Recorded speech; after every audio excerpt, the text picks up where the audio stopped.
guys do in physics today? Oh, physics project? Yes. Yeah, they measure the adiabatic expansion for fat ratio for nitrogen. Interesting. And, it was that long tube, right? Yeah. Oh no, that is sound velocity long tube. I see. It's a Kunz tube, but this one is a big drop. Yeah, these are the results, and hopefully we can compare to the results using sound velocity.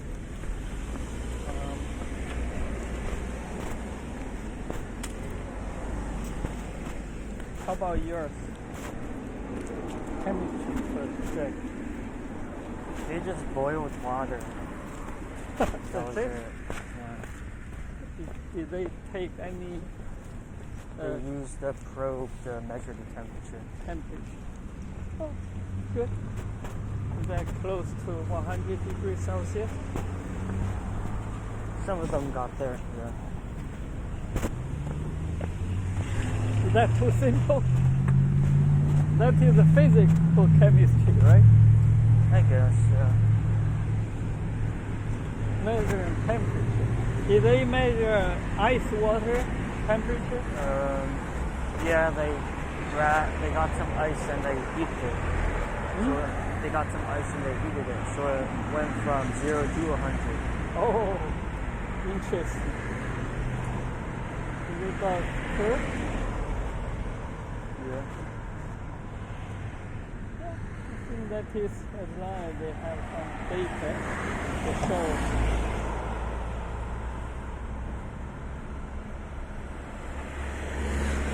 But this is maybe too trivial.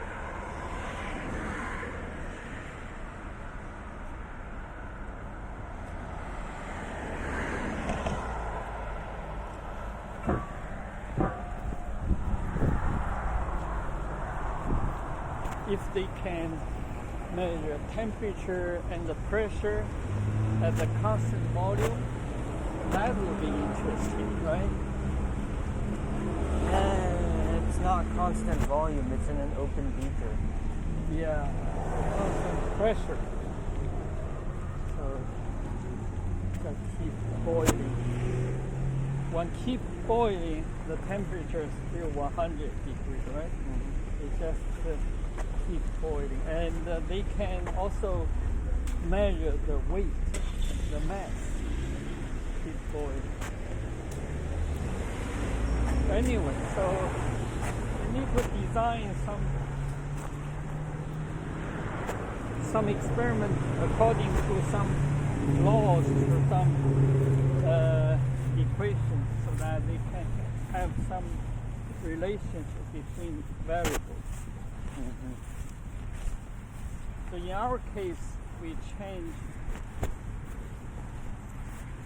we do the adiabatic expansion, and clearly we can see the pressure drop.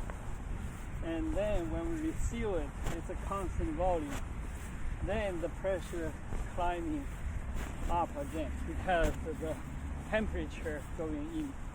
So they can explain this process using the physical chemistry.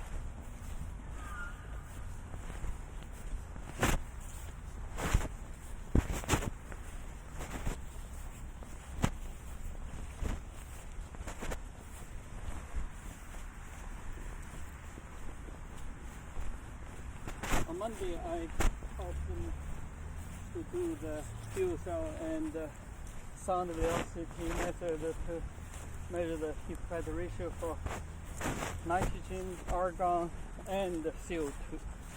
Three gases. You have physics both Monday and Tuesday? One Monday and Wednesday, no Tuesday. Oh, I'm sorry. Today is Tuesday, right? Yes. I'm sorry, I forgot. Tuesday and Thursday. Last Thursday. Oh, Yeah. that's when you did argon and CO2? Yeah, argon, CO2, in addition to nitrogen. I see. So they have all the data now. I remember you split them up into groups. What was up with that? Yeah, three groups. One group for sound velocity, one group for fuel cell, and the third group today they did adiabatic expansion. So what do the other two groups do today? They did iodine clock lecture with Dr. B, and also data analysis for last Thursday. Interesting. They used the computer lab. I remember there was a fourth group. What happened? Fourth group, they didn't have enough people, so we just What was reorganized the one person, just let him join the group 3. What were the fourth group gonna do? I don't know, because they never have enough number of people. How can you have one person to do all those? And also what did you plan something for them to do? they do the adiabatic expansion with the group 3.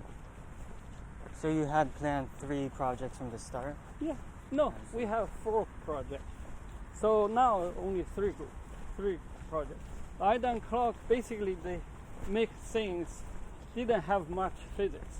I see. So Therefore, that was the fourth project? Yeah, I see. basically I gave up for that one. And adiabatic expansion, Dr. B likes the most.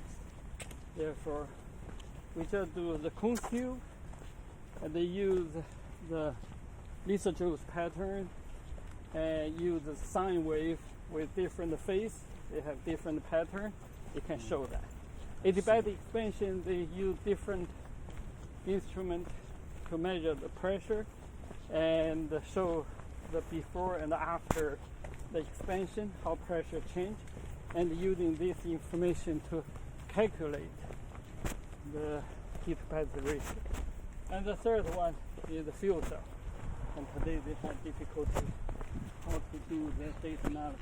But we have nice sodium chloride one. So I think on Thursday I will let them to measure the sodium sulfate. So next week they can fully do the data analysis. I can help them. And to get the result and put together as a full poster. Today, Tyler, I talked to Tyler, and Tyler showed me our data science TU poster. You saw that on the hallway, right? In the Gladfelter, No? the Varnum's hallway. Did you see that? No. You never seen that? Oh, was it the periodic table thing? Yeah, with the example, the last summer. Yeah, You saw that, right? I guess, yeah. Yeah. So we presented in the prize the local science teacher work, the conference. So I hope sometime you can do similar things so that you can write it on your resume so that you can have some record. For example, you work with Dr. Hu, maybe you using some results and go to ACS meeting. Are you a member? ACS? I doubt it. You haven't joined? No. They say it's free for undergrad students, right? I No recommend. one's told me about it. Yeah, I can recommend you join the ACS branch in the chemistry. There's second floor. You saw that office, right? In the corner, near the 226. In fact, near my office. I heard it's free for undergrad, and you have T-shirt or some benefit, and they have weekly meeting or some interesting activity. You can join, and then because you're a member, you can attend conference as an undergrad student, college student, and present poster. Maybe with other dye or whatever. Maybe even the data science. You just make a project and present results and just submit. And those things count as your academic. So when you apply for graduate school, you have something to write.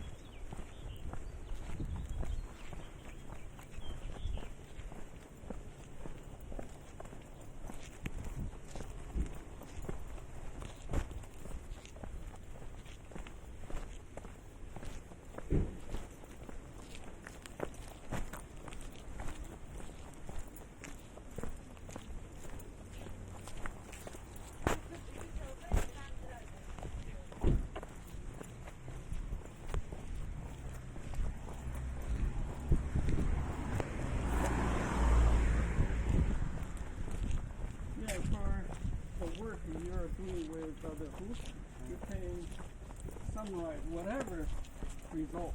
For example, using this to measure the OD 600, then you can summarize what instrument you use, what bacteria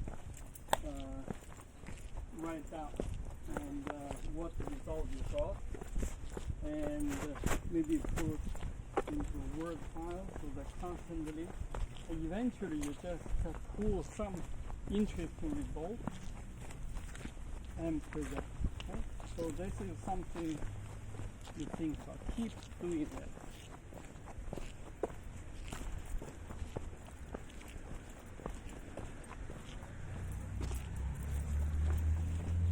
Sometimes, initially, you may think this is too simple, but for other people, it may not be that simple. For example, when you measure the bacteria, what is that bacteria? That is something interesting. E. coli. Yeah, E. coli. And the full name, the structure, and each E. coli, they have some, what is that called? Some number. Those E. coli, they are academically prepared for specific research. And they're, I think, denatured or something, so that they cannot cause damage or harm to human. So you can record this. So eventually, at the end of summer, you can write something. You can continue to work with Dr. Hu. Do you plan to continue to work with Dr. Hu in the fall? I don't know. Yeah, and also at the fall semester, do you want to get the scholarship? Because summer you didn't get, but for the fall semester, do you want? I'm already part of the program. I'm sorry? I'm already part of the program. You are part, but you are not getting paid, right? Do I want to get paid? No. So just official. Are you officially in the fall semester program? Yes. And did you have any PI selected? For the fall? Yeah. No. Yeah, so that is why you need to consider whether you continue to work in the diet school for free, or you want to look for some group you're interested and to get official PI. After you have this summer experience, you may include in your resume or CV, okay? So you can continue, and also your data science teaching experience, so that you know Python, then you can write code, and all these keep writing. I found that you just keep doing this, you don't know when you will find its use. So that when the opportunity comes, you can immediately just revise a little bit according to the real application, according to the format or something, then you can submit. So this is something I learned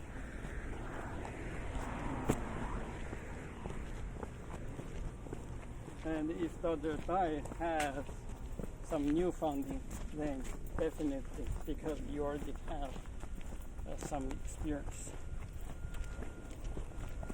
And Dr. Varden may also have some new opportunity, such as some follow-up for the STEM program.